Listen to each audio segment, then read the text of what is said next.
folks. This is Ish Lens, also known as Audible Agent, representing 44 Delta for you with this store update on products, activity, things coming down the pike, etc. So let's get into it. Real quick, Black Friday was a big success. It seemed like a lot of you were able to get your hands on some deeply discounted items. So I hope everything arrived to your satisfaction, and I hope you're happy with your color choices and all that. And I appreciate the support during Black Friday.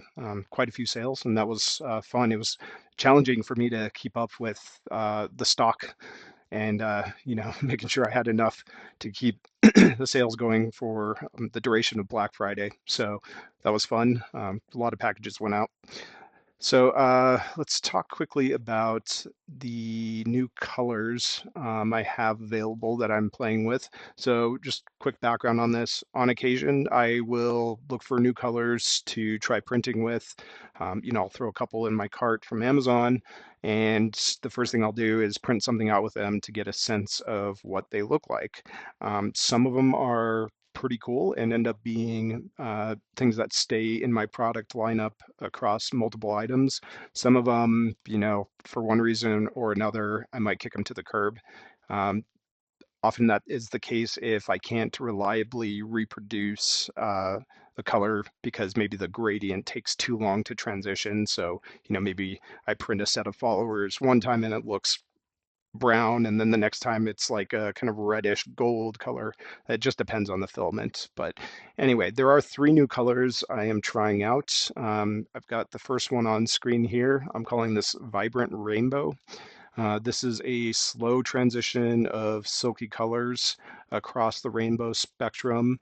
Um, if I were to print this same product again, the distribution of colors would likely be very, very different. So this is one of those items where I'm sort of on the fence about whether or not I will continue to make them, because it's sort of hard to do a product snapshot of this if the product itself is always changing how it looks every time I make it. But for now, these are available in both the split and split solid follower versions. I may or may not try to do this in a couple other products. We'll see. The second color I've been playing with is this silky gold and purple. This one's pretty interesting. I'll be honest, this is not my personal cup of tea, but one of the reasons I make uh, things in so many different colors is because I know that my preference is not your preference, and your preference is not the next guy's preference. So, yeah, I am sure there are people out there that are going to see this and think, hell yeah, I want that right now. So this one's available. This one I probably will do in like the Chuck Bites and maybe a couple other things just to see how it turns out. And if I like it, those will show up on the store as well. This one I really do like personally. So this is sort of a four-color silky transition from green all the way down to purple. You've got some really nice blues and teals in here. This one's pretty cool, and I definitely want to see what this looks like on a Chuck Vise because I think it would look pretty sick. Um, and just in case anybody's ever wondering how they can find out about both new products and like new colors, if you go up to products and new item activity, that's exactly what this page is for. This is where I show either a new color for a specific product or just a new product in general, or a combination of those two that have occurred over the last 14 days. So you'll see the different followers here. And while we're on the subject, you can now get all of my pick handles in the gold and black 44 Delta theme. So here I'm showing the Shiroks, but same thing exists for the Summits and the Sarcos and all of my pick handles. This is something that somebody requested. They noted that I only had this option for one of the pick handle products. And so I went ahead and, in addition to this traditional 44 Delta themed teal on black, we now have gold on black for all the pick handles. So just be aware of that. Let's get into what's going on with Epic Etch 2, because I said that was expected the end of this week, and here we are, it's the end of this week. I can tell you right now, I don't have them. So what's going on? Basically, what's going on is that Paclock was slow to manufacture and slow to get them out the door. They may have been hit by Black Friday just like everybody else was. I don't know what the actual story is there, but the bottom line is right now, I don't have them, but they are on their way. It's coming 2-day FedEx. These were shipped out yesterday afternoon, and FedEx doesn't deliver on Saturday unless the person shipping to you, pays extra to have that happen. So right now, these are expected on Monday. However, that doesn't necessarily mean these will go live Monday. It depends on what time I get them. If I get them on Monday, and there's a reason I might not get them Monday, if you look where these are coming from California, and you may have seen in the news, they just got hit with a big 7.0 earthquake in parts of California. I don't think it's going to impact the shipping, but there's always a possibility. And if these come in, pretty late on Monday evening, I probably will not get these listed that evening. I think that would be too late. I think that would be unfair to everybody for me to, announce that these are live, Monday night at like 10 p.m. So yeah, it's either going to be Monday evening if I get these early in the day, or it may be, Tuesday, maybe even Wednesday, but they are at least in the mail now. So that's a step in the right direction. And I will say, this has been a little bit of a frustration of mine. I'm not mad at Packlock. I'm more mad at the fact that I'm relying on a third party to manufacture these. But that won't be the case moving forward. And I'll talk about that in more detail towards the end of this video. I did also want to give you guys a sneak peek at what these are going to look like because nobody besides me and Packlock have seen them. So if you recall what the first one looked like, let me pull up the photo for that. Stored photos, 44 Delta Epic Etch. The first one looked like this. We had the hooded 44 Delta Defender on the front, and we had some interesting graphics on the back, kind of a logo type design. The Epic Etch 2 will largely follow the same format with different graphics. So let me get into that real quick. Let's see, let's close this out. So here we go. What you are looking at is the graphic I'm going to use for the front of the lock. Just take note that this is the raw graphic, and anything you see that is black here is what will get etched away on the lock. Anything that is white will stay. It'll remain that black anodized color that's already on the Packlock body. And what is this? This is another Defender of the Delta, in this case, screaming in anger. The idea here, at least in my mind, was that I wanted to sort of capture an important moment in every lockpicker's career, which is that one lock that is giving you hell, that is making you so frustrated that you have to scream, uh, that is driving you to fight harder and harder for days, weeks, maybe months to finally get that lock picked. So this is an entity who is, screaming in rage, almost, electric lightning, or something tangible flowing out of his throat in anger, screaming and just, exhibiting that frustration that we all share. So this is the graphic that'll show up on the front. On the back, you have something that does kind of look like a logo again. This is meant to sort of be in the same vein as the front of the lock, but with just a slightly different take. You have, in the center here, the another Defender of the Delta, kind of a different rendition there. And off on the back to the left, you see something kind of almost like leaving his body or making its presence known in sort of a, ghostly manner. And this is sort of meant to capture that demon that comes out of you when you are in that moment of frustration with the lock. It's there's this like ever present entity who is always fighting you in your endeavor to get a lock picked. And so that's kind of what's going on here. That's what this is meant to represent. I did get some proofs a couple weeks ago, so just bear in mind this is not exactly what this will look like on the production lock. And what I mean by that is, I can't zoom in too far because it'll get pixelated, but Paclock, when they're doing their proofs, they use the same, you know, lock over and over and etch over the top of it. So in order to have something new to etch on, looks like they use Sharpie to go across the areas they previously etched, and then they re-etch again. So obviously the production version that I get in my hands will be very clean, just like the first version of the Epic Etch watch. Sorry, Epic Etch lock.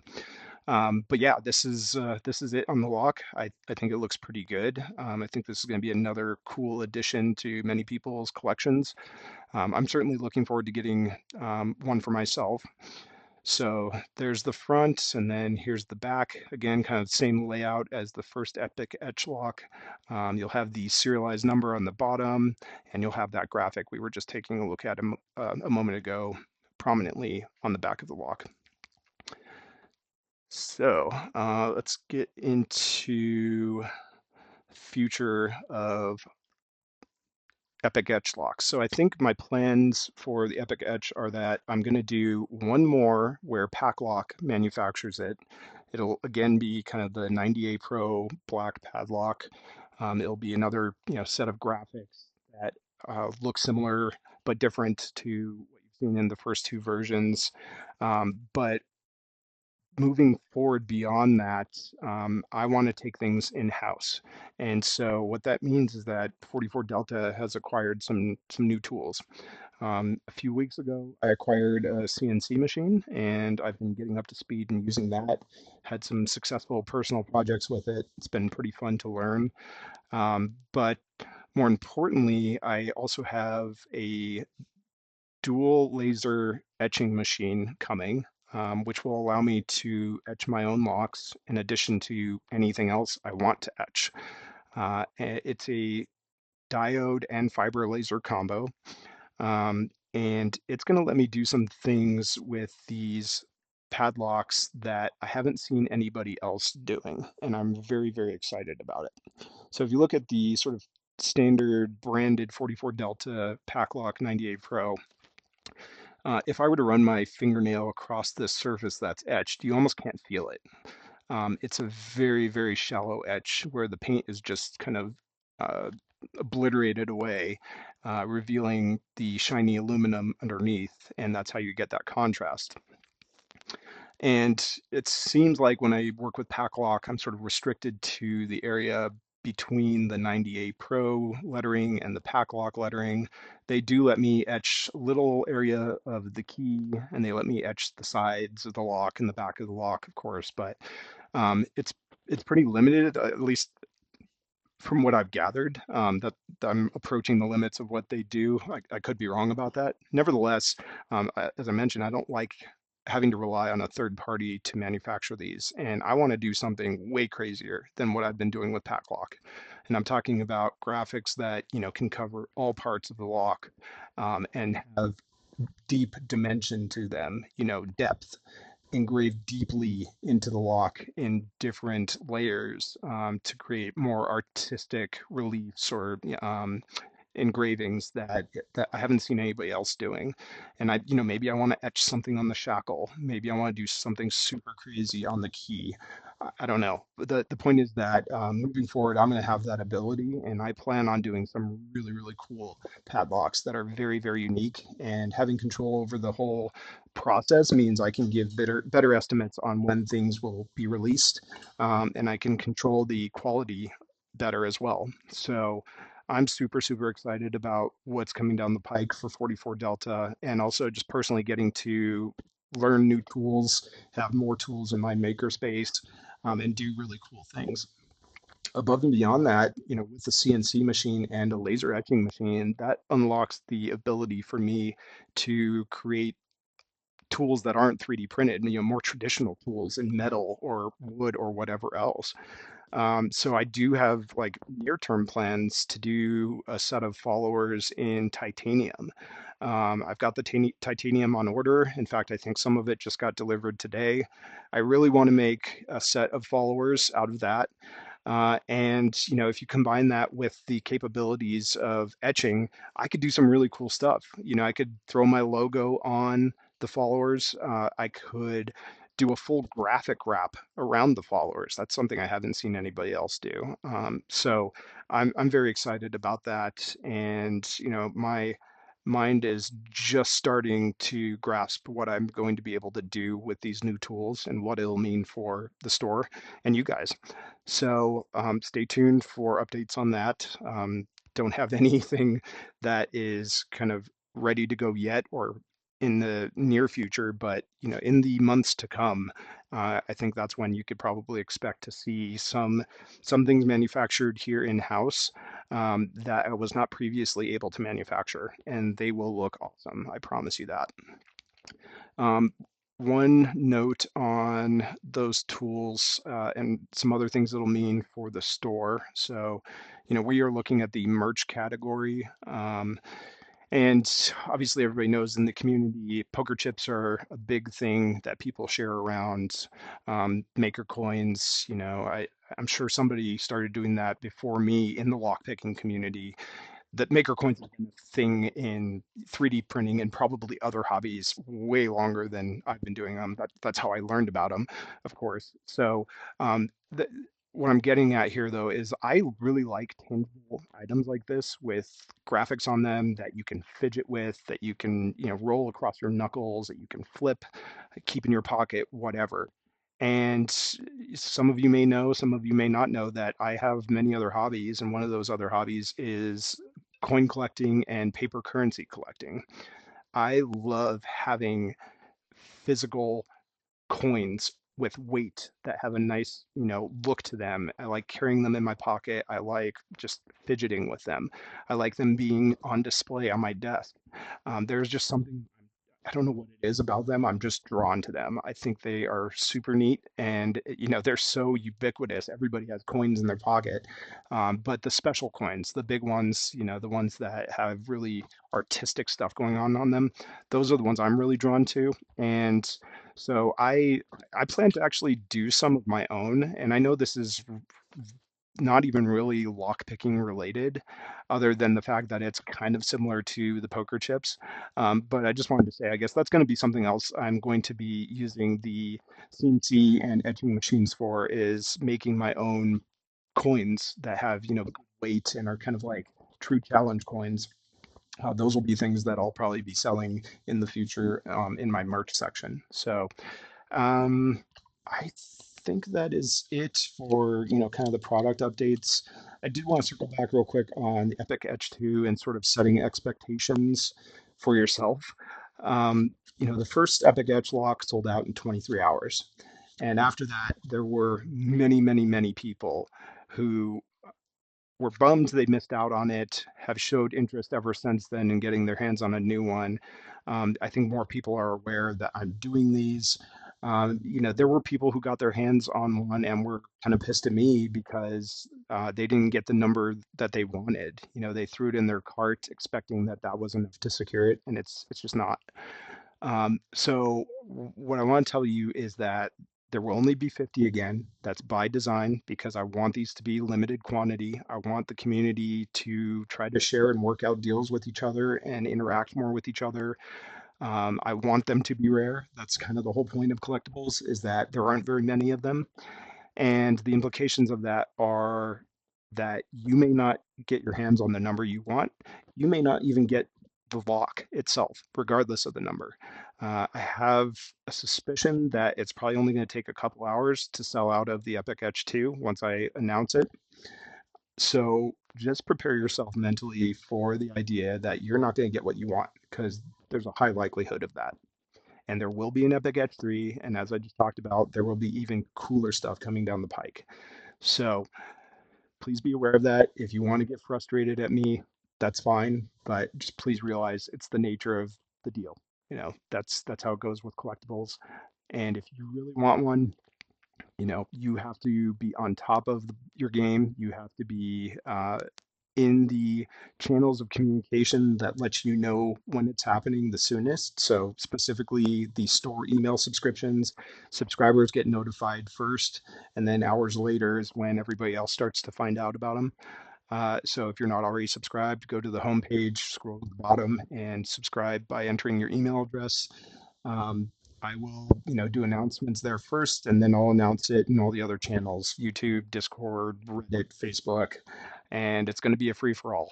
Um, I even expect that people will choose some random number, throw it in their cart, thinking, yeah, nobody else wants this, and still get it swiped out from underneath them by somebody who checked out quicker than them. So just be aware. And I think that is everything. That's it for this update. Sorry about the longer video, but I had quite a few things to cover and very excited for what's coming up. Take care.